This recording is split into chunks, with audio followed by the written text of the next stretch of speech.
Every man has a line that shouldn't be crossed. For Luke Calder, that line was his family. Sheriff Walter Briggs thought he was raiding a gang of rustlers. Instead, he killed an innocent woman and her 2 children. The sheriff had no idea the husband was once the most feared killer in 3 states. Luke had buried his guns to build a peaceful life. Now his wife and children are dead. The quiet rancher was actually the deadliest hired gun from Texas to Colorado. He once killed 12 armed men in a single day. Now he has nothing left to lose. Can an aging sheriff survive the wrath of a man who tried so hard to leave violence behind? Before we jump back in, tell us where you're tuning in from. And if this story touches you, make sure you're subscribed, because tomorrow I've saved something extra special for you. The Arizona Territory in the summer of 1879 was a land where the sun baked everything into shades of brown and gold, where justice came from the barrel of a gun, and where a man's past could follow him like a shadow across the desert. Cedar Ridge sat like a stubborn outpost against the endless expanse of scrub brush and red rock, its wooden buildings weathered by wind and time into the color of old bones. Sheriff Walter Briggs stood on the boardwalk outside his office, watching the morning light creep across the dusty main street. At 58, he carried himself with the deliberate movements of a man who had learned to conserve his energy for when it mattered most. His graying moustache was neatly trimmed, his badge polished to a dull shine that wouldn't catch the light and make him a target. 25 years of wearing a star had taught him such lessons. "Morning, Sheriff," called out Mrs. Henderson as she swept the front steps of the general store. Her voice carried the particular warmth that older women reserved for men they considered decent and reliable. "Morning, Clara," Walter replied, touching the brim of his worn hat.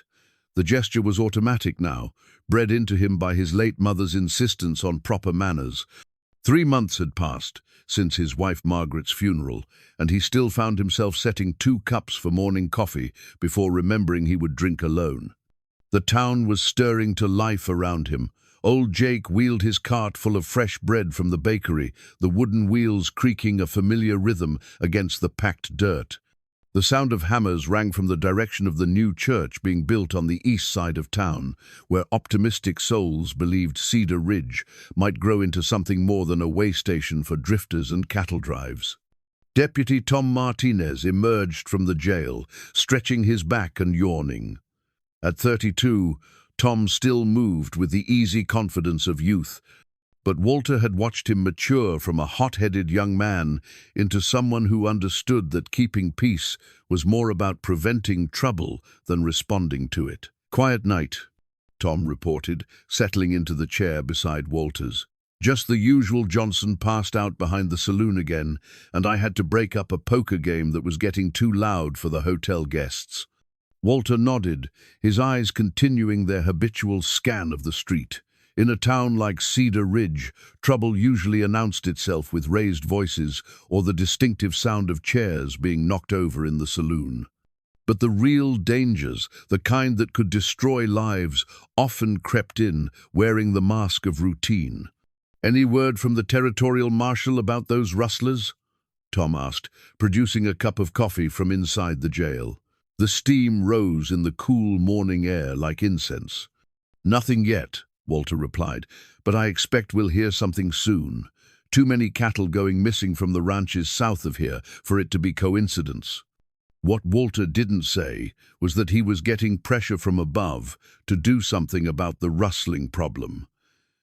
The territorial governor had made it clear that lawlessness was bad for business, and business, specifically the railroad and mining interests. Moving into the territory was what mattered to men in suits back east who had never seen a sunrise paint the desert the color of fresh blood. 15 miles southeast of Cedar Ridge, where the land rolled into gentle hills dotted with juniper and oak, Luke Calder was already 3 hours into his day. At 6 feet 4 inches and carrying 240 pounds of muscle earned through hard labor and harder living, He moved through his morning chores with the methodical precision of a man who had learned to find peace in routine. The sound of children's laughter drifted from the house as he filled water troughs for his small herd of cattle. Sarah, 8 years old with her mother's dark hair and his own grey eyes, was chasing her younger brother James around the kitchen table while their mother Mary tried to serve breakfast. The scene through the window was so perfectly normal, so beautifully ordinary, that Luke paused to watch it with the appreciation of a man who had known what it was like to live without such simple pleasures. "Papa!" James called out, his 6-year-old voice carrying clearly in the still morning air. "Mama says you're going to town today. Can I come?" Luke smiled, the expression transforming his weathered face from something that might intimidate strangers into something warm and approachable. "Not today, son. I'll be back before supper, and maybe tomorrow we can work on that horse you've been wanting to train." Mary appeared in the doorway, wiping her hands on her apron. At 31, she still carried herself with the grace that had first caught Luke's attention 5 years ago, when he was a different man, living a different life. Her auburn hair caught the morning light, and her brown eyes held the particular contentment of a woman who had found her place in the world. "Don't forget we need supplies for Sarah's birthday party next week," she called to him, and Mrs. Patterson said she might have some fabric for that new dress she's been wanting. Luke nodded, finishing with the water troughs and walking toward the house. Mary met him halfway, rising on her toes to kiss his cheek in a gesture so familiar it had become ritual. Her hand lingered on his chest, over the heart that beat steady and strong for her and their children. "Be careful in town," she said softly. "You know how people still look at you sometimes." Luke's jaw tightened slightly. Even after 5 years of quiet living, even after proving himself to be nothing more than a hard-working rancher and devoted family man, there were those who remembered whispers about his past. Most folks in Cedar Ridge treated him with the careful respect reserved for large men who minded their own business, but there were always a few who seemed to be waiting for him to prove their suspicions right. "They can look all they want," Luke said, his voice carrying the particular quiet confidence of a man who had nothing left to prove to anyone. "All they'll see is a farmer who loves his family and wants to be left alone." What they wouldn't see, what Luke had taken great care to ensure they would never see, was the weathered wooden box buried beneath loose floorboards in the back bedroom. Inside that box, wrapped in oiled cloth, lay 2 Colt .45 peacemakers with custom grips worn smooth by years of use. Beside the guns rested a faded wanted poster bearing the name The Shadow and a rough sketch that looked nothing like the peaceful rancher Luke had become. Those guns had once made him the most feared hired killer from Texas to Colorado. Men had crossed streets to avoid him, and others had paid him small fortunes to make their problems disappear permanently. The Shadow had been a ghost story told in saloons and around campfires, a man who could put a bullet through a playing card at 50 paces and who had once killed 12 armed men in a single gunfight in Tombstone. But that man had died the day Luke first saw Mary singing in the church choir in Cedar Ridge. Or at least, he had been buried so deep that Luke had convinced himself he was gone forever.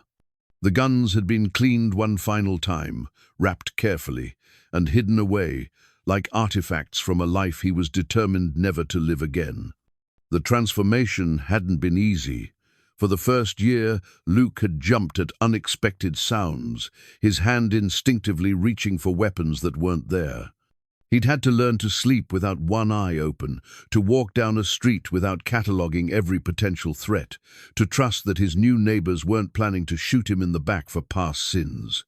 Mary had been patient through all of it, never pushing him to explain the nightmares that sometimes woke him in cold sweats, never questioning why he sometimes stared at the horizon as if expecting trouble to come riding over it. She'd simply loved him with the steady faith of a woman who could see the good man he was trying to become beneath the layers of violence he was trying to shed. "I should be back by mid-afternoon," Luke said, adjusting his hat against the climbing sun. "Tom Henderson said he might have some work for me next week, needs help moving cattle to his north pasture." Mary smiled, though Luke caught the brief shadow that crossed her face. Extra work meant extra money, but it also meant time away from home. After 5 years of marriage, she still sometimes woke in the middle of the night to make sure he was still beside her, still the man who had chosen love over violence. "We'll manage," she said, the way she always did. "Sarah wants to help me with the preserves today, and James has been asking to learn how to mend that broken bridle." Luke climbed onto his horse, a steady bay gelding named Buck, who had the good sense to be unimpressed by his rider's reputation. As he rode toward the main trail, Luke turned in his saddle for one last look at his home. The house was small but solid, built with his own hands from lumber he'd cut and hauled himself. Smoke rose straight up from the chimney in the still air, and he could see Sarah's doll sitting on the front porch where she'd left it the night before. It was everything he'd never known he wanted until he'd found it, a place where he was simply Luke Calder, husband and father, a man whose greatest concern was whether the corn would grow tall enough this year and whether he could afford the new plow he'd been eyeing at Henderson's store. In Cedar Ridge, Sheriff Walter Briggs was reviewing the stack of reports on his desk when the door opened and a young man in a dusty coat stepped inside. The stranger had the look of someone who rode hard and traveled light. His clothes were well-made but worn, his boots expensive but scuffed, and his eyes held the particular alertness of a man accustomed to danger. "Sheriff Briggs?" the man asked, removing his hat to reveal sandy hair and a face that hadn't seen 30 years yet. "I'm Deputy Marshal Collins from the Territorial Office. I believe you've been expecting word about those rustling reports." Walter stood, extending his hand in greeting. Collins had a firm grip and met his eyes directly, good signs in Walter's experience. Too many federal men treated local sheriffs like incompetent country cousins who needed supervision from their betters. "We've been tracking a gang that's been hitting ranches from here to the Mexican border," Collins continued, settling into the chair across from Walter's desk. "Intelligence suggests they've got a hideout somewhere in the hills southeast of town, maybe 15 or 20 miles out. Remote spot where they can rest between raids and keep stolen cattle until they can be moved." Tom Martinez looked up from the rifle he'd been cleaning in the corner of the office. "That's rough country out there. Lots of canyons and caves where men could hole up if they knew the territory." Collins nodded grimly. "These aren't typical rustlers, Sheriff.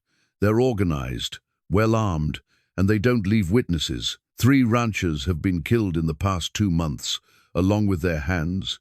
We need to move fast before they hit someone else." Walter felt the familiar weight of responsibility settling on his shoulders. Every decision he made in the next few hours could mean the difference between stopping killers and letting innocent people die. It was a burden he'd carried for 25 years, and it never got lighter. "What do you need from us?" he asked. "A posse. Local men who know the territory and can ride hard. We move at dawn tomorrow, hit them before they know we're coming." Collins leaned forward, his young face serious. "The territorial governor has made it clear that stopping these rustlers is a priority. The railroad's nervous about security, and nervous railroads make nervous politicians." Walter nodded slowly, already mentally cataloguing which men in town could be counted on in a fight. It would be dangerous work, the kind that separated boys from men and sometimes left good people dead in the dust. But it was also exactly the kind of responsibility he'd sworn an oath to handle. As the sun reached its zenith over Cedar Ridge, painting harsh shadows beneath the buildings and awnings, none of the men in the sheriff's office could have imagined that their plans would lead to tragedy. They couldn't have known that the remote hideout they planned to raid was actually a peaceful homestead where a former killer was trying to forget his past, where a woman sang lullabies to her children and dreamed of fabric for a new dress. By sunset the next day, 3 innocent people would be dead, and the most dangerous man in 3 states would be preparing to remind the world why some ghosts should never be awakened. Dawn came like a crimson wound across the eastern sky, the kind of sunrise that old-timers claimed meant blood would be spilled before sunset. Sheriff Walter Briggs had been awake since 4 drinking coffee that tasted like bitter regret, and checking his weapons with the methodical care of a man who understood that attention to detail could mean the difference between coming home and being carried home.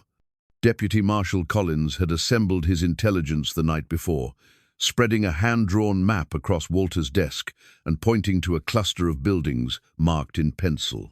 Local informant says they've seen smoke from this area for the past 3 weeks. No legitimate reason for anyone to be living out there. It's too remote for decent farming and too rough for cattle. Walter had studied the map with growing unease. Something about the location nagged at him, but he couldn't quite place what it was. The hills southeast of town were indeed isolated, but they weren't completely uninhabited.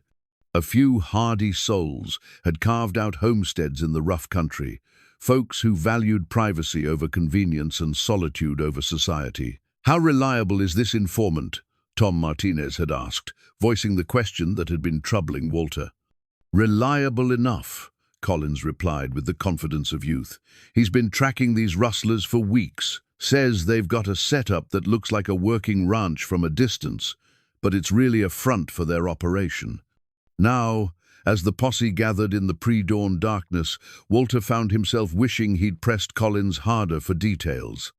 The group consisted of 6 men: Walter, Tom, Collins, and 3 volunteers from town: Pete Morrison from the livery stable, Jack Sullivan, who ran freight between towns, and young Billy Carson, who'd been eager to prove himself ever since he'd turned 18. They were good men, honest men, but Walter couldn't shake the feeling that something was wrong with the whole situation. In 25 years of wearing a badge, he'd learned to trust his instincts, and right now those instincts were screaming warnings he couldn't quite understand. "Remember," Collins said as they mounted their horses in the grey light before sunrise, "these are dangerous men.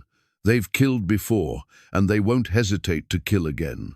We hit hard and fast, give them no chance to organize resistance." Walter nodded grimly, settling into his saddle with the stiff movements of a man whose bones remembered every hard ride and harsh winter of the past quarter-century. His horse, a steady grey mare named Belle, stamped impatiently beneath him, sensing the tension radiating from her rider. The ride southeast took them through country that grew increasingly wild and beautiful as they left the settled areas around Cedar Ridge. Red sandstone cliffs rose like ancient cathedrals against the brightening sky, and the air carried the sharp scent of sage and juniper. In different circumstances, Walter might have appreciated the stark beauty of the landscape, but this morning it felt ominous, full of shadows that could hide threats. 15 miles from town, Luke Calder was beginning his morning routine with the quiet satisfaction of a man whose world was exactly as he wanted it. He'd risen before dawn to check on a cow that was close to calving, finding her safely delivered of a healthy heifer that stood on wobbling legs in the early morning light. "Looks like we've got a new addition to the family," he told Mary as he came in for breakfast, washing his hands at the basin she'd filled with warm water.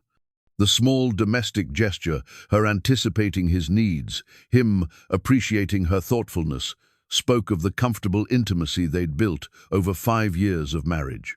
"Sarah will be so excited," Mary said, ladling eggs onto his plate alongside thick slices of bacon and fresh bread.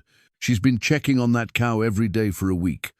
James, still tousled from sleep, climbed onto Luke's lap without invitation, the way children do with fathers they trust completely.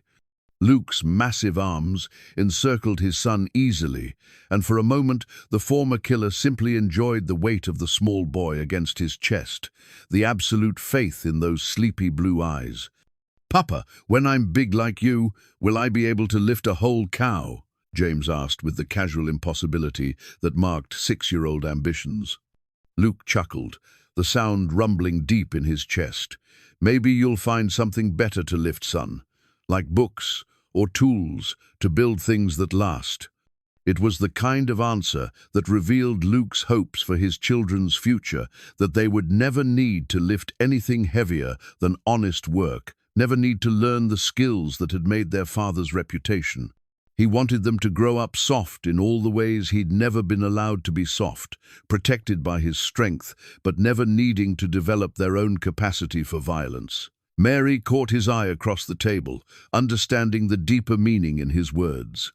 She'd learned to read the shadows that sometimes crossed his face when he thought about the future, the way he sometimes stared at his children as if memorizing their faces against some unimaginable loss. "I need to ride to Henderson's place this morning," Luke said, settling James back in his own chair. "Tom wants help moving some cattle, and we could use the extra money for Sarah's birthday." "Be careful," Mary said automatically, the way wives do when their husbands venture beyond the safety of home. It was a phrase worn smooth by repetition, but no less heartfelt for its familiarity. Luke kissed her goodbye at the door, his hand lingering on her cheek in a gesture that spoke of genuine affection rather than mere habit. Sarah hugged his leg fiercely, and James demanded to be lifted up for his own goodbye kiss, giggling when Luke's moustache tickled his face.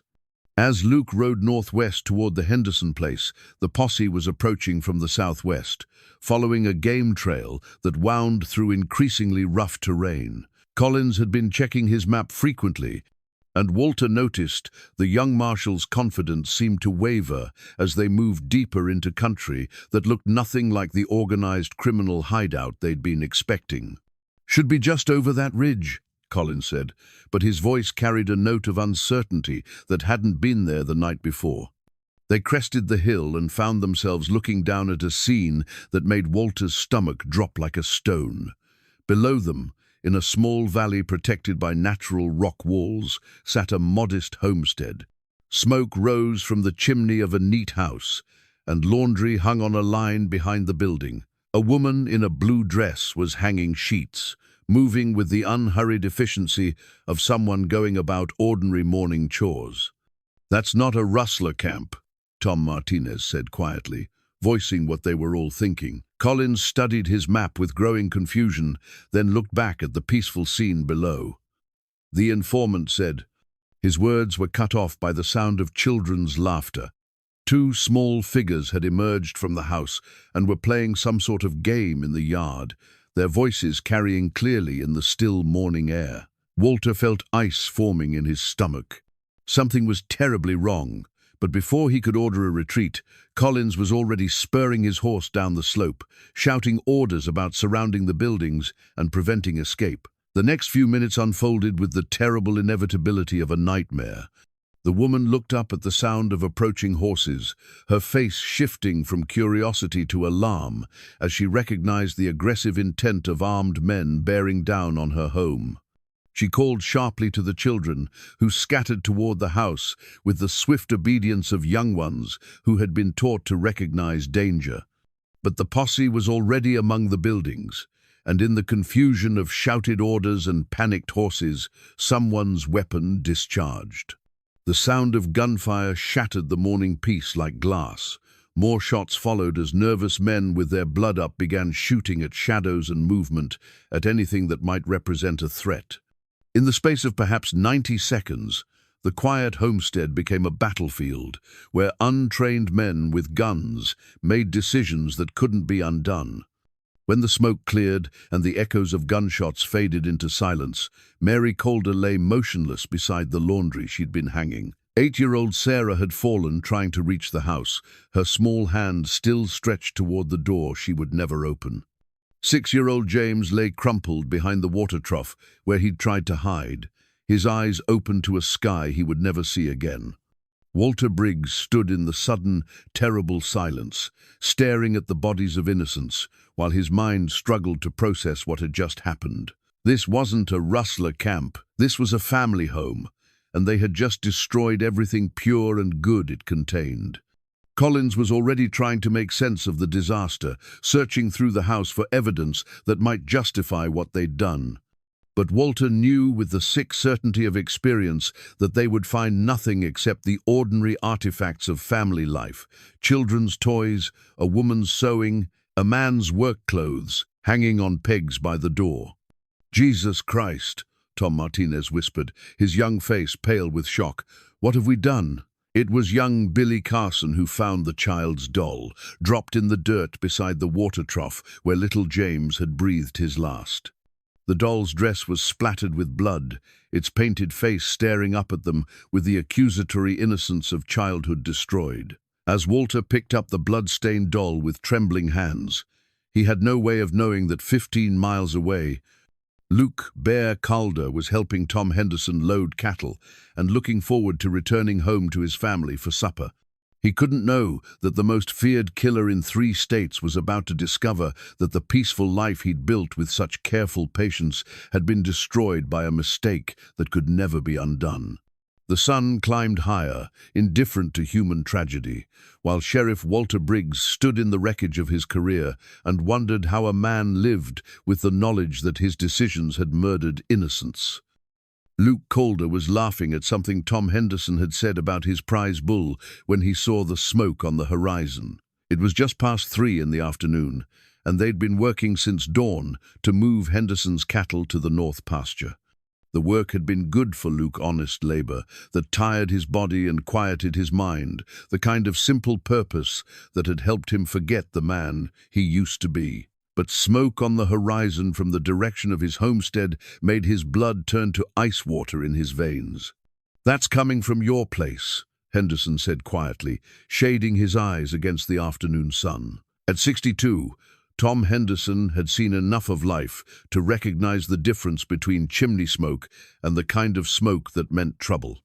Luke was already moving toward his horse before the older man finished speaking. Buck sensed his urgency and stood perfectly still as Luke swung into the saddle, the big gelding's ears pricked forward as if he too could smell disaster on the wind. "Luke, wait," Henderson called. "Let me get my rifle and come with you." But Luke was already spurring Buck into a gallop, his mind racing through possibilities while his body moved with the automatic precision of a man who had ridden toward trouble more times than he could count. Maybe it was just a grass fire. Maybe Mary had been burning brush. Maybe there was some innocent explanation for the dark column rising against the clear blue sky. Even as he told himself these comforting lies, Luke's hands were checking the weapons. He carried a hunting knife on his belt, and the old Navy Colt he'd started wearing again after hearing about increased rustler activity in the area. The gun felt strange on his hip after 5 years of peace, like putting on clothes that no longer fit quite right. The 15-mile ride to his homestead passed in a blur of pounding hooves and growing dread. As he got closer, Luke could see that the smoke wasn't coming from a grass fire or brush burning. It was rising from the area where his house stood, thick and black, with the particular quality of smoke that came from burning buildings. When he finally crested the last hill before his home valley, the sight below hit him like a physical blow. His house still stood, but the barn was a smoldering ruin. Scattered around the yard were the bodies of his livestock chickens. A pig, even old Bessie the milk cow, shot down for no reason he could understand. And there, in the dirt beside the clothesline where she'd been hanging laundry that morning, lay Mary. Luke's mind simply refused to process what he was seeing. This couldn't be his Mary, his gentle wife who sang while she worked and made the house feel like a sanctuary from the world's harshness.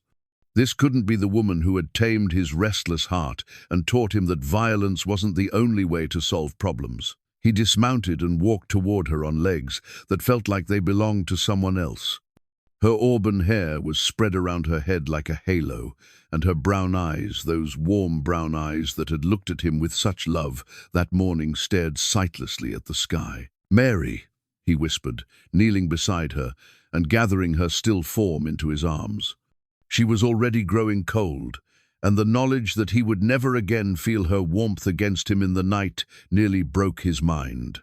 It was then that he heard the sound, a weak, barely audible whimper coming from behind the water trough. Luke's head snapped up, hope flaring in his chest like a struck match. Maybe one of the children had survived. Maybe... He found James first, his 6-year-old son crumpled behind the trough where he'd tried to hide. The boy's eyes were open but seeing nothing, his small hand still clutching the wooden horse Luke had carved for him the previous winter. Sarah was by the house, face down in the dirt where she'd fallen while running for the door. 8 years old, bright as summer lightning, full of questions about everything, and dreams of the new dress her mother had promised to make her.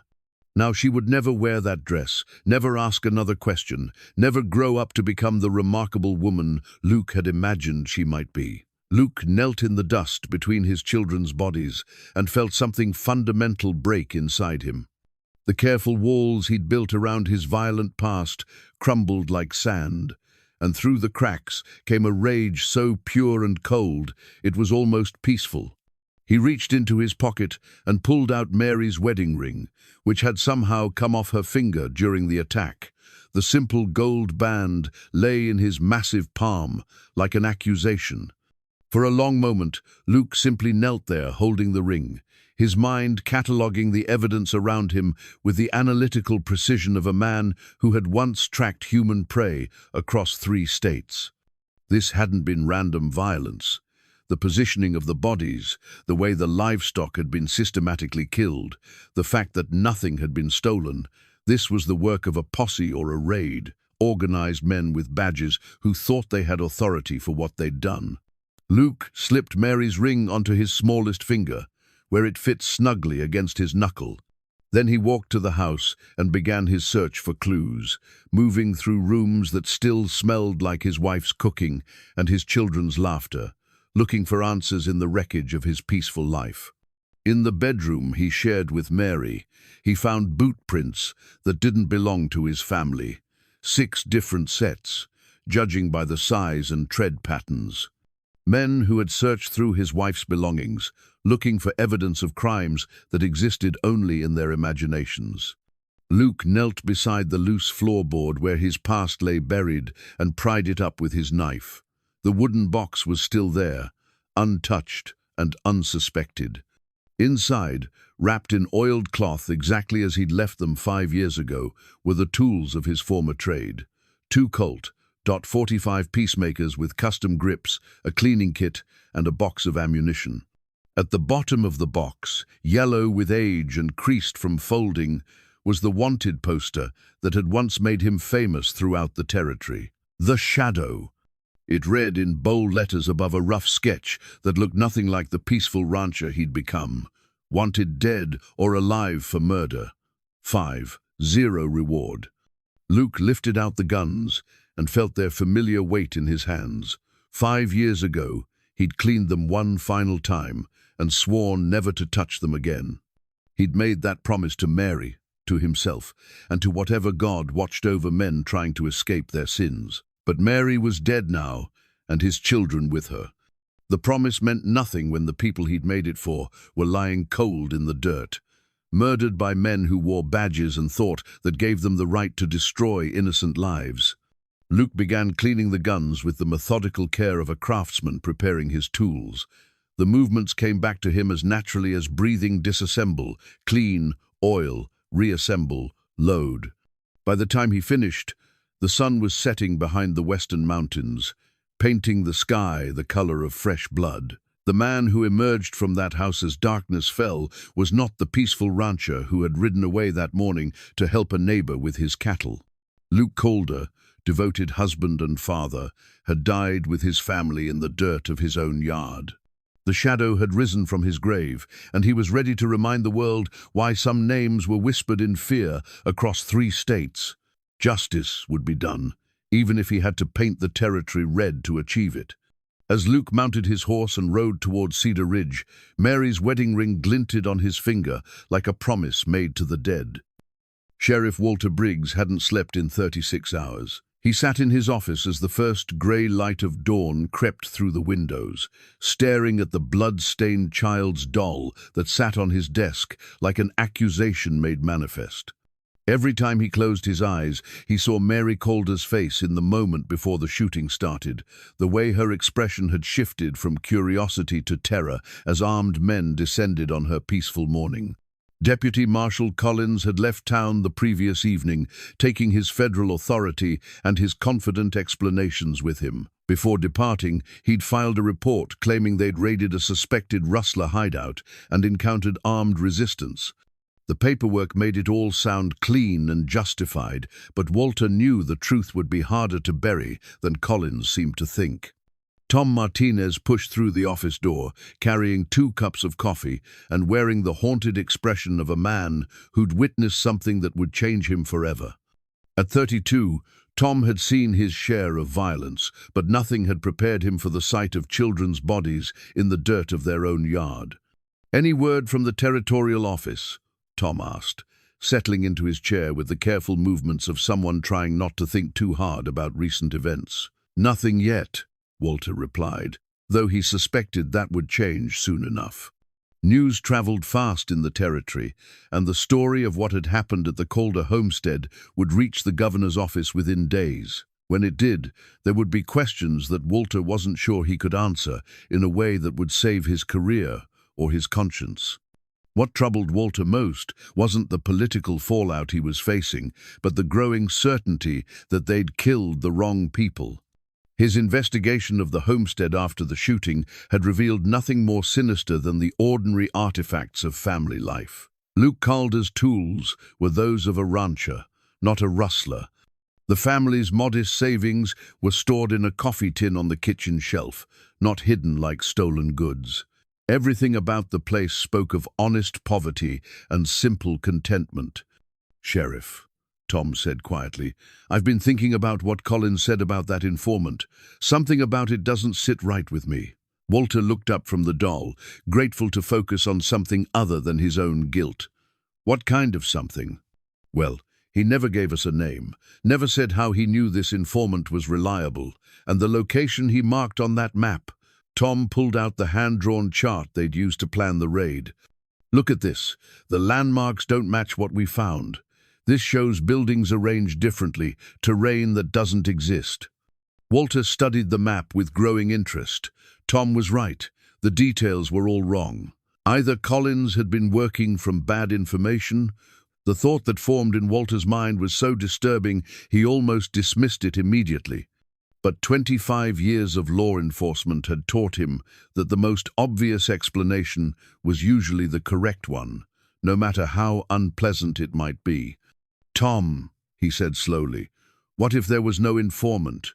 What if someone wanted us to hit that homestead specifically?" Before Tom could answer, the office door opened and Billy Carson stepped inside. The young man who'd been so eager to prove himself in the raid now looked like he'd aged 10 years in 2 days.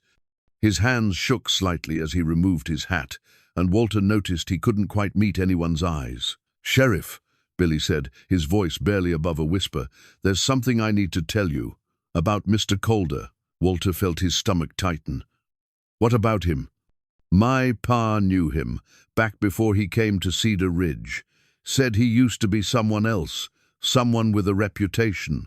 Billy swallowed hard before continuing. "Pa said Luke Calder used to be called the Shadow. Said he was the most dangerous gunfighter in 3 states before he settled down to ranching." The silence that followed Billy's words was deafening. Walter stared at the young man, trying to process the implications of what he'd just learned.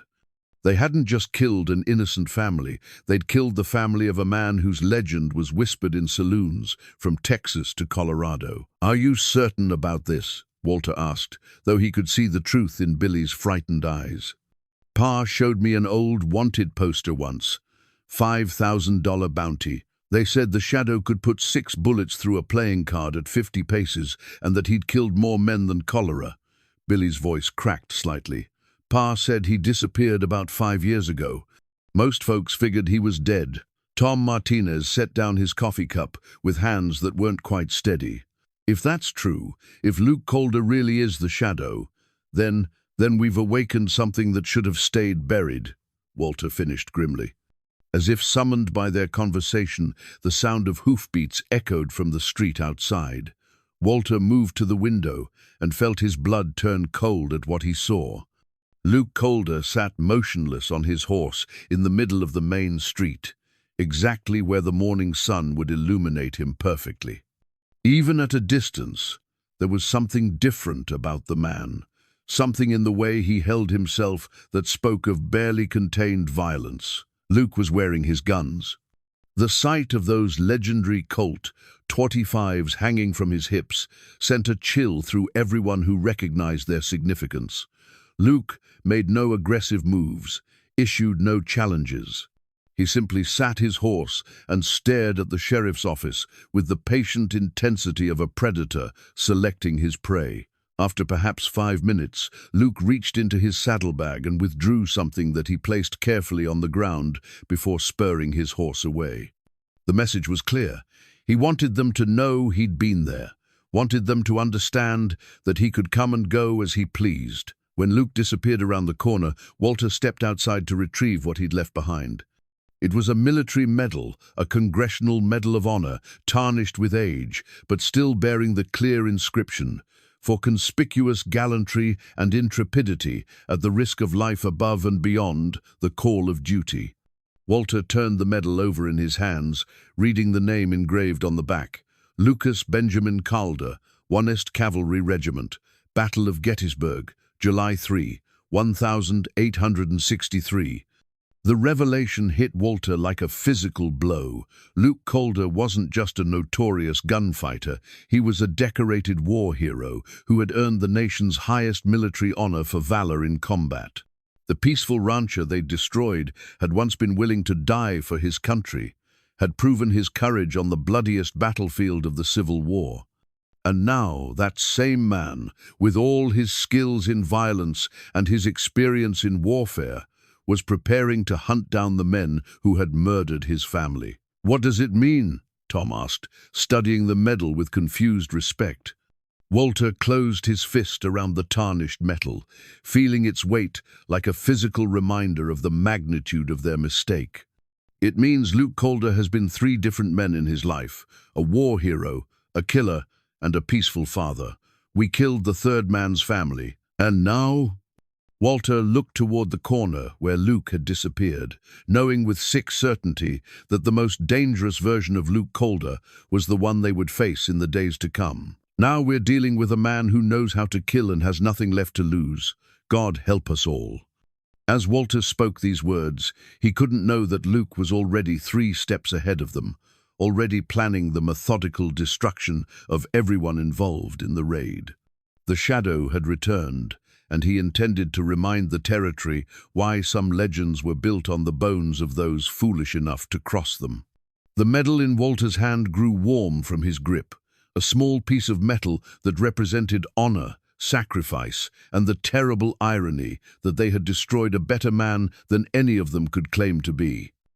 3 days after Luke Calder left his Medal of Honor in the dust of Cedar Ridge's main street, Pete Morrison from the livery stable didn't come home for supper. His wife Helen waited until full dark before walking to the sheriff's office, her face tight with the particular worry that came from knowing her husband was mixed up in something dangerous. "Pete rode out this morning to check on some horses at the Miller Ranch," she told Walter, wringing her hands in her apron. "Said he'd be back by noon. That was 10 hours ago." Walter felt ice form in his stomach. Pete had been one of the 6 men in the posse that raided the Calder homestead. If Luke was beginning to settle accounts, Pete would be an obvious target, isolated, predictable in his routines, and without the protection that staying in town might provide. "Tom," Walter called to his deputy, "get 3 men together. We're riding out to find Pete."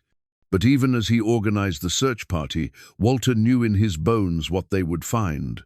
Luke Calder hadn't spent 5 years forgetting how to hunt men. He'd simply chosen not to use those skills. Now that choice had been stripped away from him, and the shadow was demonstrating the patience and precision that had made him legendary. They found Pete Morrison hanging from a cottonwood tree 2 miles outside town, positioned so that anyone traveling the main road would see him silhouetted against the evening sky. There was no sign of struggle, no evidence of torture, just the clean efficiency of a man who knew exactly how to kill and had chosen to do so in a way that would send a message. Pinned to Pete's shirt was a piece of paper with a single word written in careful script. 1. Walter stared at that word for a long moment, understanding its terrible implications. Luke wasn't planning a sudden, violent confrontation. He was going to pick them off, one by one, methodically and deliberately, until justice had been served according to his own harsh code. "Cut him down," Walter ordered, though his voice sounded strange to his own ears. "And get word to the other men from the posse. Nobody travels alone. Nobody goes anywhere without telling me first." But Luke's psychological warfare was already working. Jack Sullivan, the freight hauler, packed up his wagon that same night and left town without a word to anyone. Young Billy Carson barricaded himself in his family's house and refused to come out, even to help with his father's store. Deputy Marshal Collins had already departed for parts unknown, leaving behind only a terse telegram about reassignment to other duties. That left Walter, Tom Martinez, and Billy Carson to face the wrath of a man who had once killed 12 armed opponents in a single gunfight. The next morning brought Martha Wells to Walter's office. At 55, Martha had been running the Silver Dollar Saloon for nearly 20 years, and she'd seen enough of frontier life to recognize a brewing storm when one was gathering. She settled into the chair across from Walter's desk with the deliberate movements of a woman who had something important to say. "Sheriff, I need to tell you about Luke Calder," she began, her voice carrying the particular gravity of someone about to reveal dangerous secrets. "I knew him before he became a rancher, back when he was still the Shadow." "Oh." Walter leaned forward, grateful for any information that might help him understand the man they were facing. "What can you tell me?" Martha pulled a worn leather journal from her handbag, its pages yellowed with age and filled with careful handwriting. "I kept records of everyone who came through my place back then. Had to, for my own protection. Luke Calder showed up in Cedar Ridge in the spring of 1874, carrying more ghosts than any man should have to bear." She opened the journal and read from entries she'd made 5 years earlier. He was running from something or someone. Wouldn't say what, but he had the look of a man who'd seen too much killing and wanted no part of it anymore. Used to sit in the corner booth and nurse a single whiskey all evening, never talking to anyone unless they talked to him first. "What changed him?" Tom asked. Martha smiled slightly, the expression transforming her weathered features. "Mary O'Brien changed him. She was singing in the church choir, pretty as spring morning and twice as pure. Luke started attending services just to hear her voice, though I don't think he much cared about the sermons." She turned several pages in her journal before continuing. "Took him 6 months to work up the courage to speak to her after church. Another 6 months before he asked to court her proper. By then, half the town knew the Shadow was trying to become a different kind of man." Walter absorbed this information, trying to reconcile the image of a shy suitor with the legendary killer who was now hunting them. "Did Mary know about his past?" "She knew enough," Martha replied. "Luke told her everything before he proposed. Said he wouldn't marry her under false pretenses, wouldn't have her learn the truth from someone else's tongue. Mary listened to every word, then told him that she wasn't marrying his past, she was marrying the man he'd chosen to become." The poignancy of that revelation hit Walter like a physical blow. Luke hadn't just lost a wife and children in the raid. He'd lost the woman who had believed in his capacity for redemption, who had seen past his reputation to the good man he was trying to be. "There's something else you need to know," Martha continued, her voice dropping to barely above a whisper. "Luke's got a family Bible that belonged to his grandmother. Mary used to press flowers in it from their garden, and Luke would read to the children from it every Sunday evening." She reached into her handbag again and withdrew a small object wrapped in cloth. When she unfolded the fabric, Walter saw a leather-bound Bible, its cover worn smooth by countless hands and its pages soft with age. "Luke brought this to me the night after he found his family," Martha explained. "Said he couldn't bear to keep it in the house with all those memories, but he couldn't bring himself to throw it away either.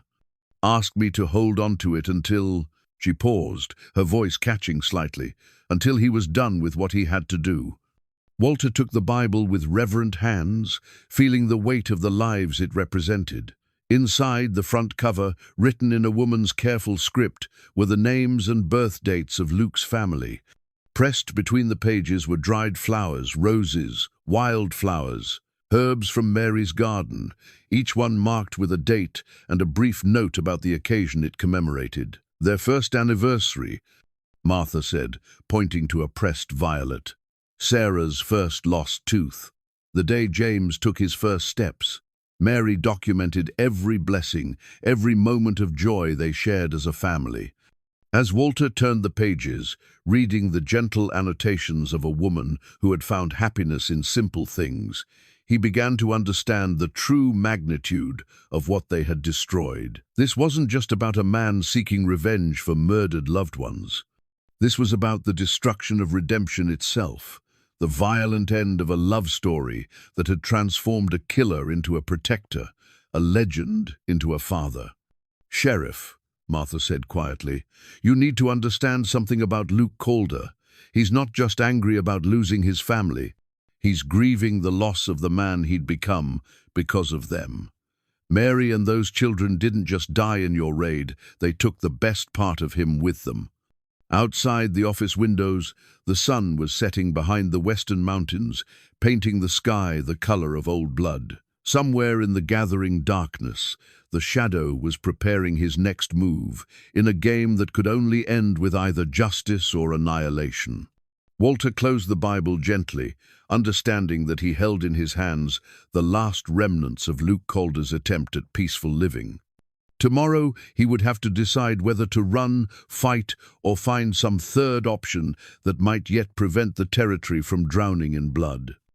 Walter Briggs had worn his father's badge for 25 years, but he'd never truly understood its weight until the morning he found it sitting on his desk beside Luke's family Bible. The tarnished star had been in his family for 3 generations, worn first by his grandfather during the Indian Wars, then by his father through the chaos of Reconstruction, and finally passed to Walter when he'd sworn his oath to protect and serve the people of Cedar Ridge. Now, as he held the badge in the grey light of dawn, Walter wondered if he was about to become the last Briggs to wear it with honor. Tom Martinez found him there an hour later, still sitting in the same position, staring at the piece of metal that represented everything he'd tried to stand for during his career. Walter's father had been a legend in these parts, a lawman who'd brought justice to a territory where might often made right, who died with his boots on and his conscience clean. "Sheriff," Tom said quietly, settling into his chair with the careful movements of a man who understood that everything familiar was changing. "Federal marshals are coming. Got word this morning that they'll be here by evening." Walter nodded without looking up from the badge. He'd expected this development. Word of Pete Morrison's death had reached the territorial capital, and politicians were nervous about a situation that might reflect poorly on their ability to maintain order. The fact that the killer was a former legend made it even worse. Newspapers loved stories about notorious gunfighters, especially when they involved dead lawmen. "How many?" Walter asked. 6 men, led by Marshal Hayes. He's got authority to declare martial law if necessary. Tom paused, then added, "They're bringing a wanted poster for Luke Calder. $5,000 bounty, dead or alive." Walter finally looked up, meeting his deputy's worried gaze. "They think they can handle Luke with 6 men and a piece of paper?" Marshal Hayes served in the war, commanded a cavalry unit at Shiloh. "Word is he's good with tactics and better with politics." Tom's voice carried the particular skepticism that experienced lawmen reserved for federal officials who thought territorial problems could be solved with the Eastern solutions. But Walter was thinking about something else entirely. His father had left him more than just a badge. He'd left him a legacy of making hard choices when the law and justice pointed in different directions. Sometimes a sheriff had to decide between what was legal and what was right, between following orders and following conscience. "Tom," Walter said slowly, "what do you know about my father's last case?" The question seemed to surprise his deputy. "Not much. He died before I came to work here." "Why?" Walter opened his desk drawer and withdrew a leather folder he'd never shared with anyone. Inside were his father's personal notes from a case in 1856. written in the careful script of a man who understood that some decisions would be judged by history. "There was a man named Robert Chen," Walter began, reading from his father's notes. "Chinese immigrant who'd been cheated out of his mining claim by a group of local businessmen. They used the law against him, territorial statute that said Chinese couldn't own property, couldn't testify in court against white men." Tom leaned forward, interested despite the strange timing of the story. "Chen's wife and children were driven from their home in the middle of winter. 2 of the children died of exposure. Chen came to my father for justice, but there was nothing legal that could be done." Walter turned the page, his voice becoming quieter. "So my father did something illegal instead." "What do you mean?" Walter held up a document bearing his father's official seal. He issued arrest warrants for the businessmen, charging them with theft and conspiracy. Used his authority as sheriff to confiscate their assets and return Chen's property.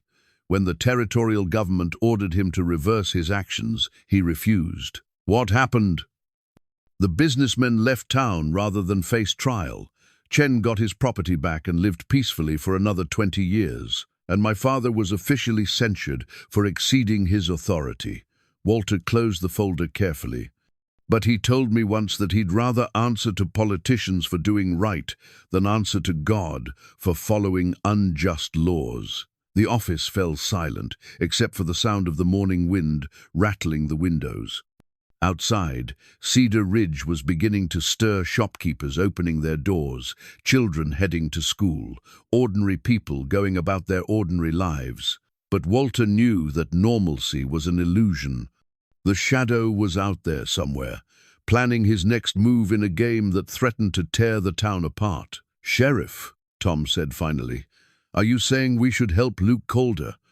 "I'm saying we need to understand what kind of justice we're supposed to be serving."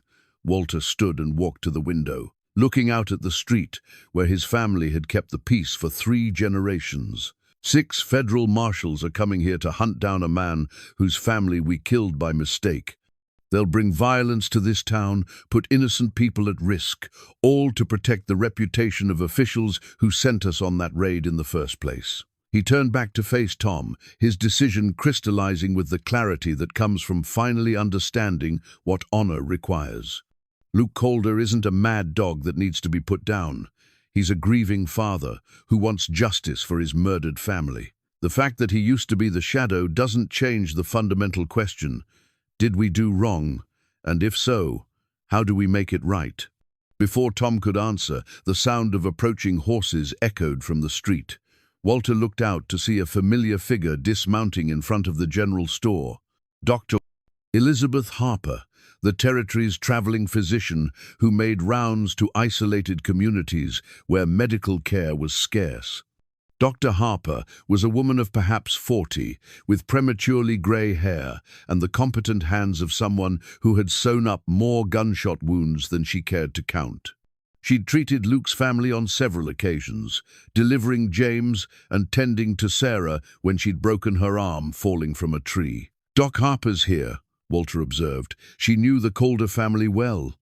Tom joined him at the window. "Think she might have some insight about Luke?" "Only one way to find out." Walter strapped on his gun belt and reached for his hat.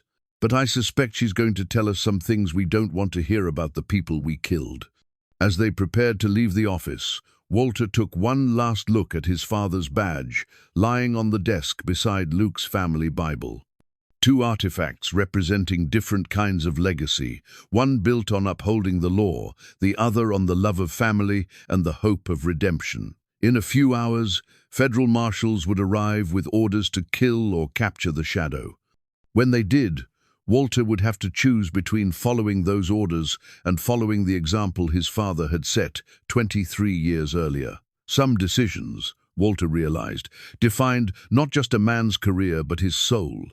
And with the sun climbing toward its zenith over Cedar Ridge, he was rapidly running out of time to decide which kind of man he was going to be when the shooting started. Dr. Elizabeth Harper was examining the contents of a leather satchel when Walter and Tom approached her outside the general store. Her grey hair was pulled back in a practical bun, and her hands moved with the efficient precision of someone accustomed to working under pressure.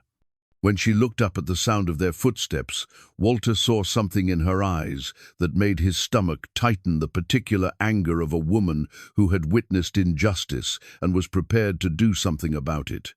"Sheriff Briggs," she said, her voice carrying a chill that had nothing to do with the morning air. "I suppose you're here to ask me about the Calder family. Doc, I know you treated them on occasion. Anything you can tell us might help us understand."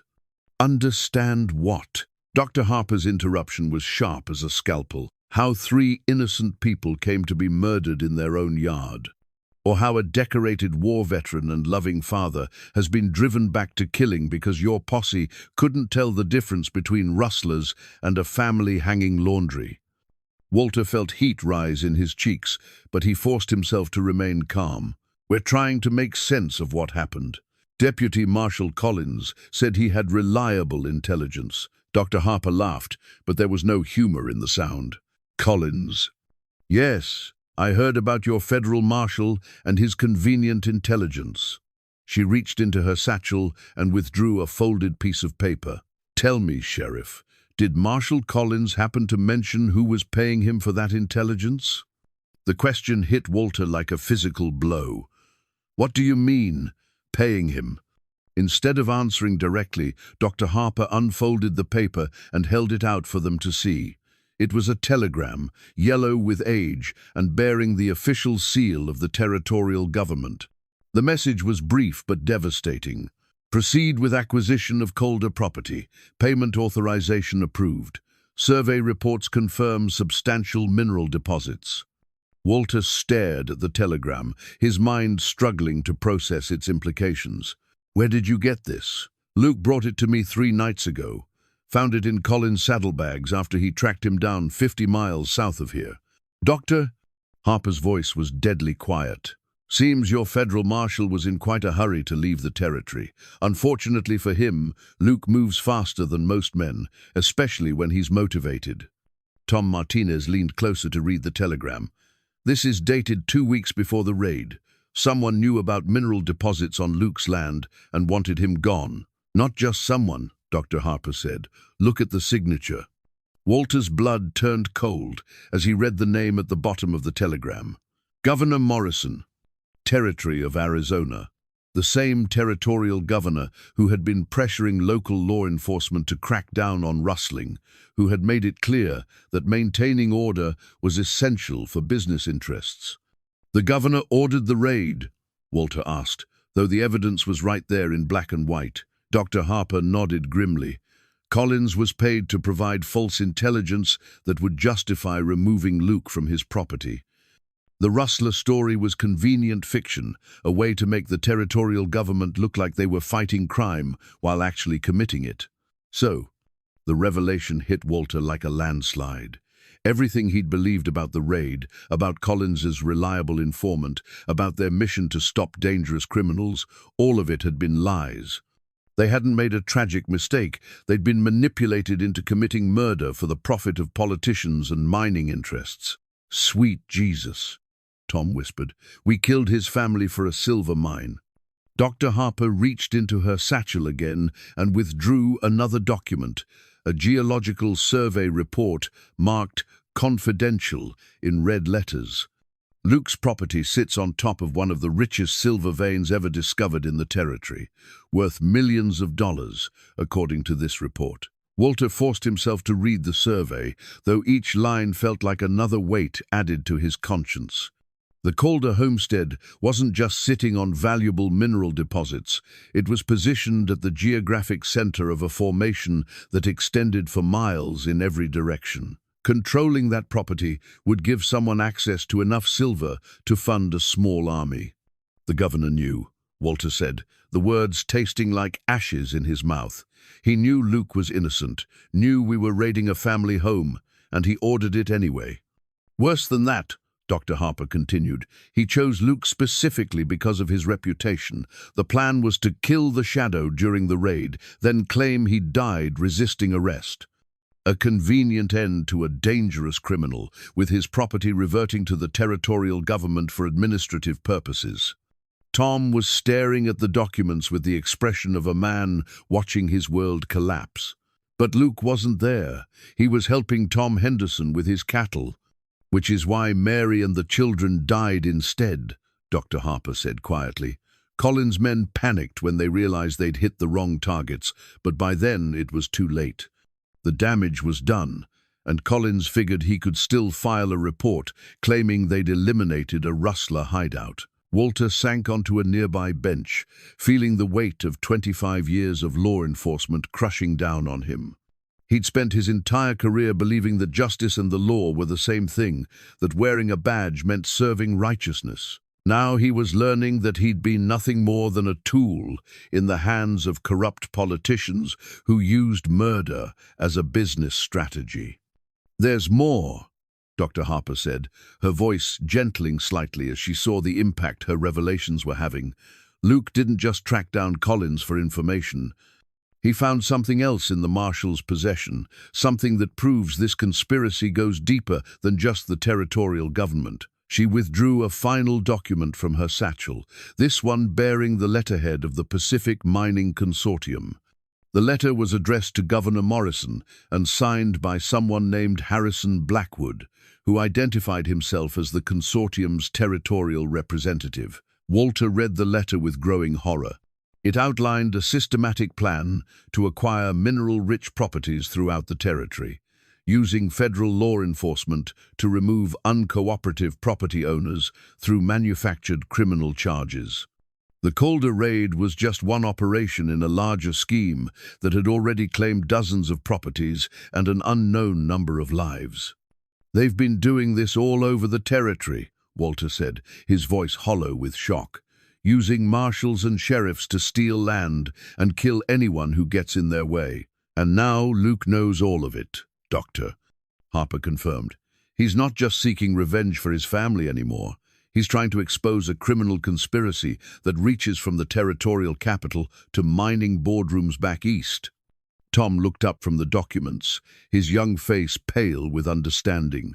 "That's why the federal marshals are coming, not to bring Luke to justice, but to kill him before he can reveal what he knows." Dr. Harper nodded. 6 marshals led by Harrison Blackwood himself. They'll arrive with arrest warrants and federal authority, but their real mission is to silence Luke permanently and eliminate anyone who might support his version of events. Walter felt something fundamental shift inside him as the full scope of the conspiracy became clear. For 25 years, he'd served what he thought was justice. Now he was learning that he'd actually been serving corruption, that his badge had been used to legitimize murder and theft on a scale that defied comprehension. But there was something else in Dr. Harper's revelation, something that changed the entire nature of the conflict they were facing. Luke Calder wasn't just a grieving father seeking revenge. He was the only man with evidence that could expose a criminal conspiracy and bring justice to dozens of other victims. "Doc," Walter said slowly, "where is Luke now?" "Preparing for war," she replied simply. "He knows Blackwood is coming, knows what they'll try to do. Luke's not running, and he's not hiding. He's going to make his stand right here in Cedar Ridge, and he's going to make sure the truth comes out, even if it kills him." Walter stood up, decision crystallizing in his mind with the clarity that comes from finally understanding what honor requires. His father's badge felt heavy on his chest, but for the first time in days, it felt like it belonged there. "Tom," he said, "send word to Martha Wells and anyone else who'll listen. Tell them what we've learned, tell them what's coming, and tell them that when those federal marshals arrive, they won't be here to serve justice, they'll be here to bury the truth." As Dr. Harper packed her documents back into her satchel, Walter realized that everything had changed. They weren't facing a vengeful killer anymore. They were about to make a stand against corruption that reached the highest levels of territorial government. The shadow was no longer his enemy. Luke Calder had become the only man who could prevent the truth from dying with him in the dust of Cedar Ridge's main street. The hand-carved chess set sat on the table in Martha Wells' back room, like a monument to everything Luke Calder had lost. Each piece had been whittled from oak during long winter evenings, shaped by a father's patient hands for children who would never grow old enough to master the game. The White King bore Sarah's initials carved into its base, while the Black Queen carried James's name in careful script that spoke of love made manifest in wood and time. Luke moved the pieces across the board with the methodical precision of a man working through strategy, but his mind wasn't on the ancient game of kings and queens. He was planning a war that would either expose the corruption that had destroyed his family or end with his death in the streets of Cedar Ridge. "You don't have to do this alone," Martha said, refilling his coffee cup for the third time that evening. At 55, she'd seen enough frontier violence to recognize the look of a man preparing for his last fight. Luke's grey eyes remained fixed on the chessboard. "Yes, I do. This isn't about revenge anymore, Martha. It's about making sure the truth survives, even if I don't." 3 hours had passed since Dr. Harper had shared the conspiracy documents with Sheriff Briggs, and word was already spreading through Cedar Ridge like wildfire. The revelation that Governor Morrison had ordered the murder of Luke's family to steal mineral rights had transformed the town's perception of recent events. What had seemed like the actions of a vengeful killer now appeared to be the desperate measures of a man fighting institutional corruption. But transformation of public opinion wouldn't be enough to stop what was coming. Harrison Blackwood and his federal marshals were due to arrive within hours, and they would have the authority to declare martial law, arrest anyone who interfered with their mission, and eliminate Luke before he could testify about what he'd discovered. "The sheriff wants to help," Martha continued, settling into the chair across from Luke. "Tom Martinez, too. They're good men who got used by bad people." Luke moved his white knight forward, capturing a black pawn. "Briggs is a decent man who made a terrible mistake. But what's coming isn't about decency, it's about power and the willingness to use violence to protect it. Blackwood didn't get where he is by playing fair." Martha studied Luke's weathered face, seeing past the legendary reputation to the grieving father beneath. "What about after? Assuming you survive whatever you're planning, what then?" For the first time that evening, Luke looked up from the chessboard. His expression carried the particular sadness of a man who had already written his own epitaph. "There is no after, Martha. The man I was trying to become died with Mary and the children. What's left is just the shadow, and shadows don't get to retire twice." The chess set seemed to mock him with its presence, a reminder of quiet evenings spent teaching his children to think several moves ahead, to consider consequences before acting, to find victory through patience rather than violence. Now, those same skills would be turned toward destruction rather than creation, toward ending lives rather than nurturing them. A soft knock on the back door interrupted Luke's brooding. Martha rose to answer it, returning moments later with Sheriff Briggs and Tom Martinez. Both men looked like they'd aged years in the past few hours, their faces carrying the weight of men who'd discovered that everything they'd believed about their purpose had been built on lies. "Luke," Walter said, removing his hat in a gesture of respect that acknowledged the fundamental shift in their relationship. "We need to talk." Luke gestured to the empty chairs around the table, his movement economical and controlled. Even in civilian clothes, even sitting in a saloon's backroom planning strategy, he carried himself with the particular stillness of a predator at rest. "Dr. Harper showed us the documents," Walter continued, settling carefully into his chair. "We know about the governor, about the mining consortium, about the whole damned conspiracy. We know we were used to murder your family for money." "And now?" Luke asked, his voice carrying no trace of anger or accusation, just the flat tone of a man stating facts. Tom Martinez leaned forward, his young face earnest with the particular intensity of someone trying to atone for unforgivable sins. "Now we want to help you expose the truth. We want to make sure justice is done." Luke returned his attention to the chessboard, moving his queen into position to threaten the enemy king. "Justice, deputy? Your justice got my wife and children killed." Your justice was bought and paid for by men who've never fired a shot in anger or lost a night's sleep over spilled blood. Then, what do you call what you're planning? Walter asked quietly. Luke's hand paused over a chess piece, and for a moment his composed facade cracked enough to reveal the depth of his pain. Settling accounts, making sure the men responsible pay for what they've done, ensuring that other families don't suffer what mine did. And if you die in the process, then I die knowing I tried. Luke completed his move, placing the Black King in checkmate. But I won't die quietly, and I won't die alone. Martha had been listening to this exchange with growing alarm. Luke, honey, you're talking like this is some kind of suicide mission. That's not what Mary would have wanted for you. Luke's jaw tightened at the mention of his wife's name. Mary wanted me to be a better man than I was. She wanted me to leave violence behind and build something good with my hands, instead of destroying things with them. He gestured at the chess set with bitter irony. I tried, Martha. For 5 years, I tried to be the man she saw in me, but that man is buried with his family, and what's left has work to finish. Walter studied Luke's face, recognizing the expression of a man who had made peace with his own death. What if there was another way? What if we could expose the conspiracy without you having to die for it? There is no other way, Luke replied with absolute certainty. Blackwood has federal authority, unlimited resources, and the backing of politicians who can rewrite history to suit their purposes. The only thing that can stop him is fear, the knowledge that crossing Luke Calder will cost more than it's worth. Tom Martinez pulled out a piece of paper and spread it on the table beside the chess set. It was a rough map of Cedar Ridge, marked with defensive positions and fields of fire. We've been thinking about this from a tactical standpoint. The town has natural choke points, buildings that could provide cover. No.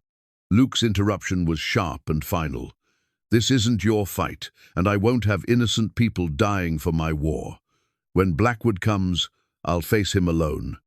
Like hell you will, Martha said with the fierce protectiveness of a woman who'd watched Luke transform from killer to father and refused to see that journey end in pointless martyrdom. You think Mary would want you to throw your life away out of guilt? You think your children would want their father to die just to prove a point? Luke's control finally cracked, his voice rising with the first real emotion he'd shown all evening. What do you want from me, Martha? They're dead. My wife, my children, everything I cared about in this world, they're all dead because I thought I could escape what I am, because I believed love was stronger than violence, that redemption was possible for men like me. He swept the chess pieces from the board with a violent gesture, sending carved figures scattering across the floor. Mary died believing her husband was a good man. Sarah and James died without understanding why armed men came to kill them. And I've got to live with the knowledge that my past followed me home and destroyed everything I tried to build. The room fell silent except for the sound of Luke's ragged breathing. Martha knelt to collect the scattered chess pieces, her movements gentle and deliberate as she handled the artifacts of a father's love. Luke, Walter said quietly, if you're determined to make this stand, at least let us help you do it right. Blackwood's bringing 6 men who'll have every advantage except local knowledge and righteous anger. Even the Shadow can't face those odds alone and expect to survive. Luke stared at the empty chessboard, seeing not strategy but the faces of his murdered family. Why would you risk your lives for me? I've killed one of your men already. By tomorrow, I'll probably have killed more. Because we helped murder your family, Tom answered simply, because we were used as tools by corrupt men who turned us into killers. Because if we don't make a stand here, other families will die, and other good men will be twisted into doing evil. Walter nodded his agreement. My father once told me that a badge is only as good as the man wearing it. For 25 years, I thought I was serving justice. Now I know I was serving corruption. This is my chance to finally wear this star with honor. Luke looked around the table at faces marked by guilt, determination, and the particular resolve of people who had discovered their own capacity for both good and evil. These weren't the kind of allies he would have chosen, but they were offering something he'd thought was lost forever, the possibility that his fight might serve a purpose beyond mere vengeance. "All right," he said finally, beginning to set up the chess pieces again. "But understand this: when Blackwood comes, some of us won't see another sunrise. This isn't a game where defeated pieces get put back in the box. Are you prepared for that?" Martha placed the white king back in Luke's hand, her fingers briefly covering his in a gesture of maternal comfort. "Sometimes, Luke, a man's worth isn't measured by how long he lives, but by what he's willing to die for." As night fell over Cedar Ridge, 4 unlikely allies began planning a battle that would determine whether truth or corruption would prevail in the Arizona territory. The chess set sat between them like a bridge, between Luke's past as a loving father and his present as a man preparing for war, each carved piece a reminder of what they were fighting to protect and what they'd already lost. Harrison Blackwood rode into Cedar Ridge at high noon with the confidence of a man who owned everything he surveyed.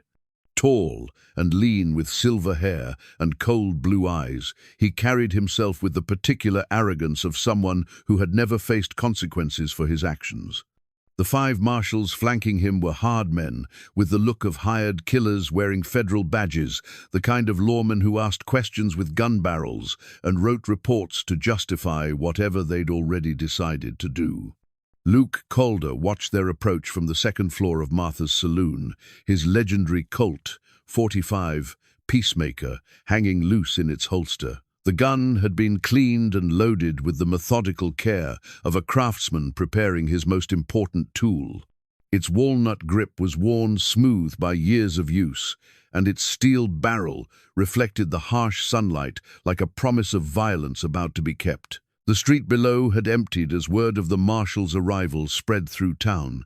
Windows were shuttered, doors barred, and children hurried inside by mothers who understood that the next few minutes would determine whether Cedar Ridge remained a place where decent people could raise families. "They're positioning themselves for a crossfire," Tom Martinez observed from his post at the general store. The young deputy had proven himself capable of tactical thinking under pressure, and his voice carried none of the nervousness that might have been expected from someone facing his first real gunfight. Sheriff Walter Briggs stood in the doorway of his office, his father's badge catching the light as he stepped into the street. At 58, he moved with the deliberate economy of a man who understood that every action in the next few minutes might be his last. The weight of 3 generations of law enforcement rested on his shoulders, but for the first time in days, it felt like a burden he was worthy to carry. "Harrison Blackwood," Walter called out, his voice carrying clearly in the still air.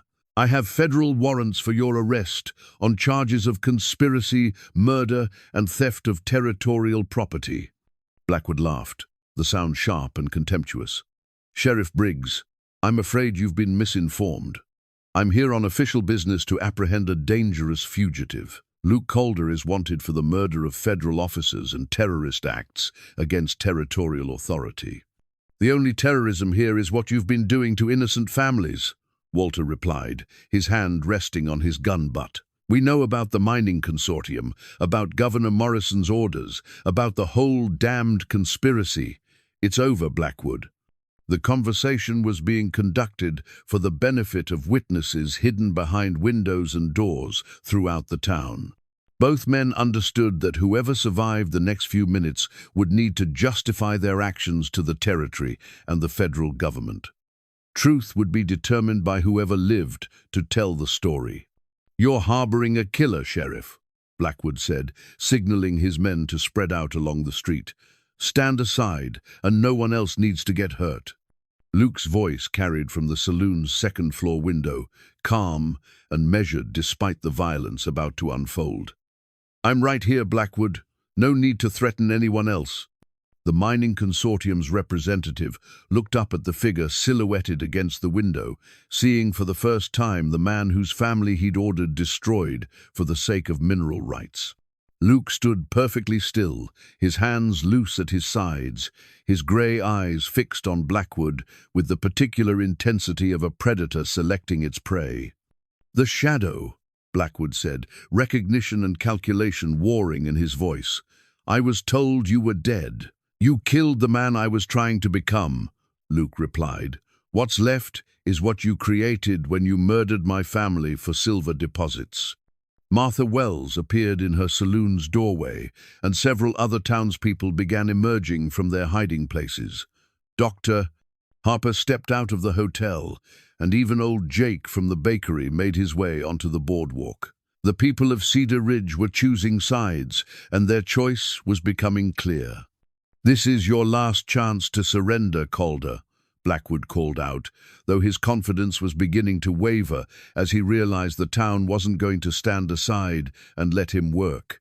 Luke's response was to step away from the window, disappearing into the shadowed interior of the saloon. A moment later, the building's front doors swung open, and the shadow emerged into the harsh sunlight of the main street.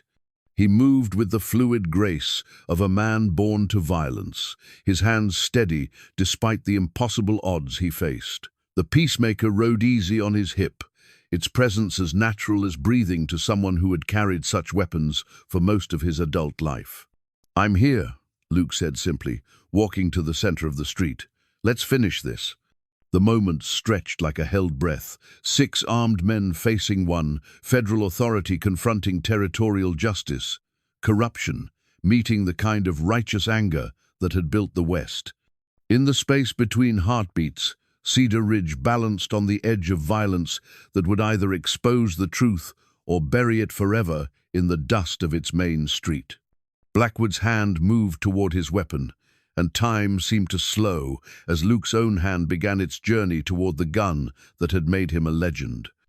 The gunfight that followed lasted perhaps 15 seconds, but those 15 seconds rewrote the history of Cedar Ridge and reminded the territory why the Shadow had become a legend.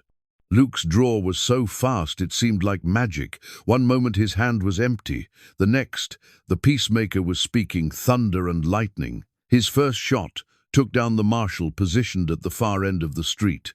The man falling before his own weapon had cleared leather.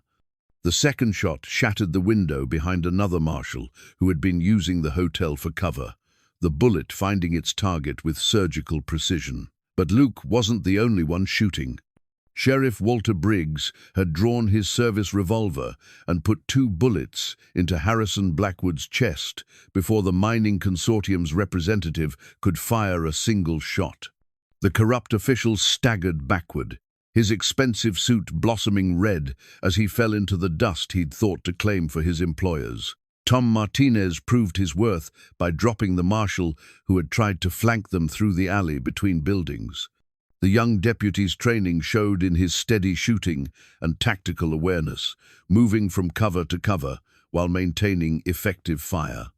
Mary's locket bounced against Luke's chest as he rolled behind a water trough, its weight a constant reminder of what he was fighting to honor.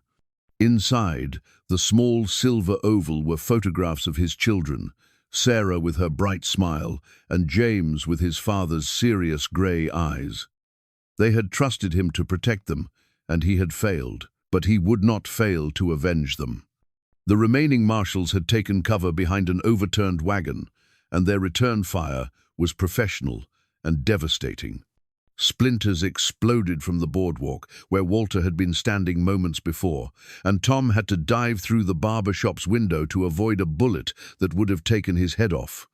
Luke counted shots, timed reloads, and calculated angles with the deadly mathematics that had made him the most feared gunfighter in 3 states. When the marshal behind the wagon paused to reload, Luke moved like smoke, crossing 20 feet of open ground before his enemy could chamber fresh cartridges. The peacemaker barked twice more, and suddenly the street was quiet, except for the ringing echoes of gunfire and the groans of wounded men. Luke stood in the center of Cedar Ridge's main street, his legendary weapon still smoking in his hand, surrounded by the bodies of men who had thought federal badges made them untouchable. But victory had come at a cost. Walter Briggs lay crumpled against the wall of his office, a spreading stain across his shirt where a lucky shot had found its mark between his ribs. Tom Martinez was helping him sit up, the young deputy's face pale with concern and the particular shock that comes from surviving deadly violence. "How bad?" Luke asked, kneeling beside the wounded sheriff while keeping his gun ready in case any of the fallen marshals were still dangerous. Walter's breathing was labored, but his eyes were clear and focused. "Bad enough," he admitted, pressing his hand against the wound. "But I'll live to see those documents reach the territorial capital." Dr. Harper appeared from wherever she'd taken cover during the shooting, her medical bag already in hand as she knelt to examine Walter's injury. "Bullet went clean through," she announced after a brief examination. "Missed anything vital, but you're going to be laid up for weeks." Luke helped move Walter into the shade of the boardwalk, then began the grim task of checking the bodies scattered around the street. Harrison Blackwood was definitely dead, his expensive clothes now ruined by dust and blood.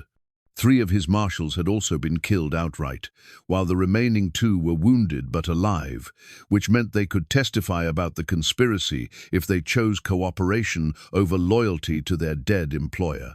"It's over," Tom said, though his voice carried more exhaustion than triumph. "The conspiracy dies with Blackwood." Luke shook his head, ejecting spent cartridges from his peacemaker and reloading with the automatic precision of long practice. This was just one tentacle. The mining consortium has operations throughout the territory, and Governor Morrison is still in his office. What we've done here today is win a battle, not the war. Martha Wells had emerged from her saloon with a bottle of whiskey and clean cloth for bandages. She looked around at the carnage in the street, 6 dead or dying men, blood soaking into the dust, the acrid smell of gunpowder hanging in the still air, and shook her head with the weary resignation of someone who had seen too much frontier violence. "What happens now?" she asked Luke. Luke touched the locket through his shirt, feeling the weight of his children's photographs against his heart.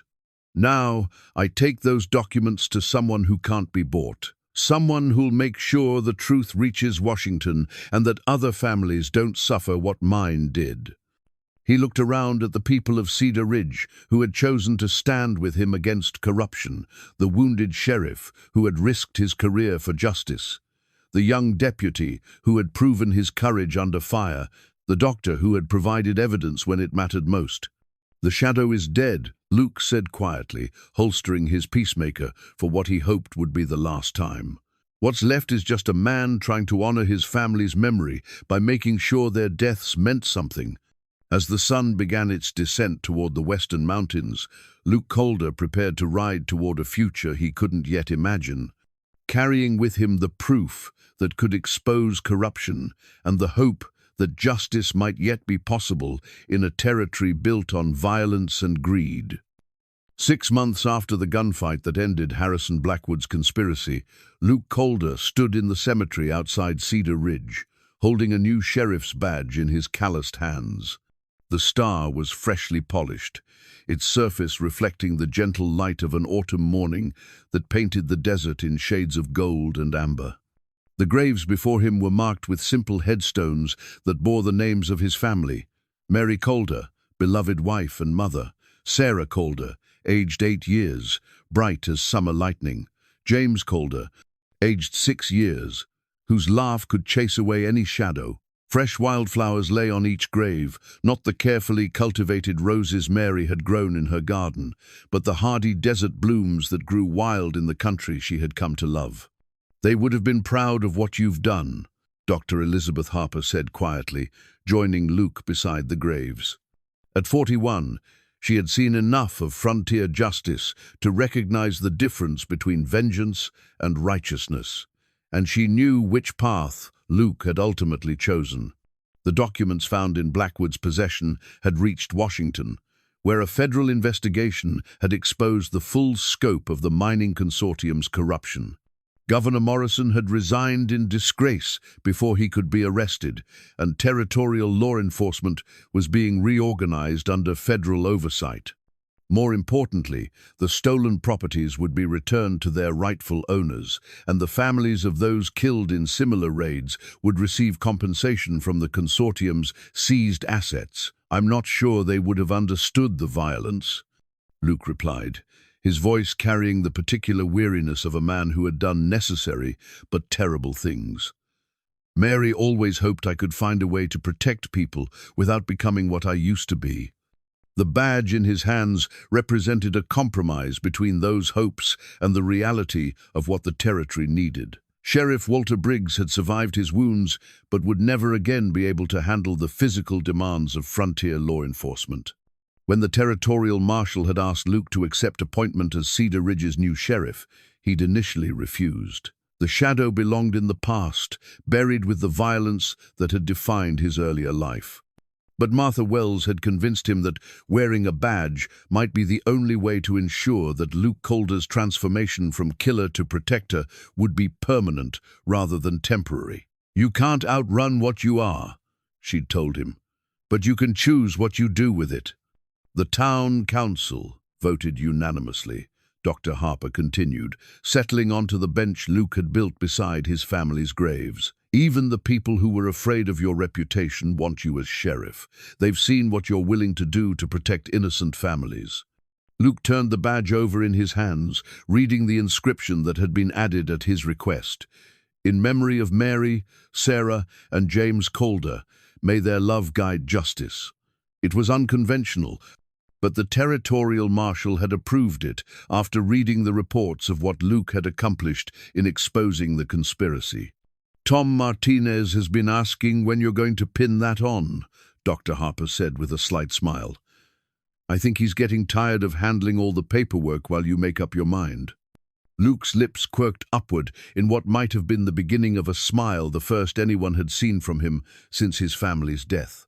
Tom had proven himself during the investigation that followed Blackwood's death, showing both courage and integrity as he'd helped federal authorities unravel the full scope of the mining consortium's crimes. He would make an excellent deputy for whatever kind of sheriff Luke decided to become. "There's something else," Dr. Harper said, reaching into her medical bag and withdrawing a familiar object. It was Luke's family Bible, the one Martha had kept safe during the weeks of violence and investigation. "Martha thought you might want this back now that things have settled down." Luke accepted the Bible with reverent hands, feeling the weight of the memories contained within its pages. He opened it to find Mary's pressed flowers still there, preserved tokens of happiness from a life that seemed both distant and immediate.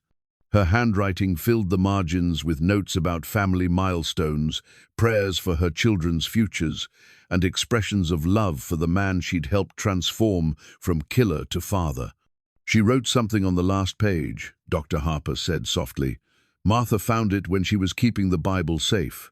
Luke turned to the final page and found a note in Mary's careful script, dated just 2 weeks before her death. "My dearest Luke, if you are reading this, it means something has happened to our family. Remember that love is stronger than violence, that mercy is braver than revenge, and that the man you have become is the man our children will remember. Whatever darkness you face, choose the light we built together. Choose to be the protector rather than the destroyer. Choose hope over despair. All my love, always Mary." The words hit Luke like a physical blow, bringing tears he hadn't shed since the day he'd found their bodies. Mary had somehow known that danger might find them, had prepared a message that spoke directly to the choice he would face between the man he'd been and the man she'd helped him become. "She knew you would struggle with this decision," Dr. Harper observed, "but she also knew you would make the right choice in the end." Luke closed the Bible carefully and pinned the sheriff's badge to his vest, feeling its weight settle against his chest like a promise made to the living and the dead. He was no longer the shadow, the legendary killer whose name was whispered in fear across 3 states. But he wasn't quite Luke Calder, the peaceful rancher either. That man had died with his family in the dust of their own yard.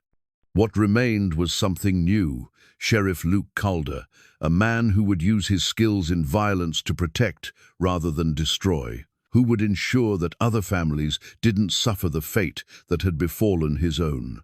The badge represented not just legal authority but moral obligation, the responsibility to be the man Mary had believed he could become, even after her death.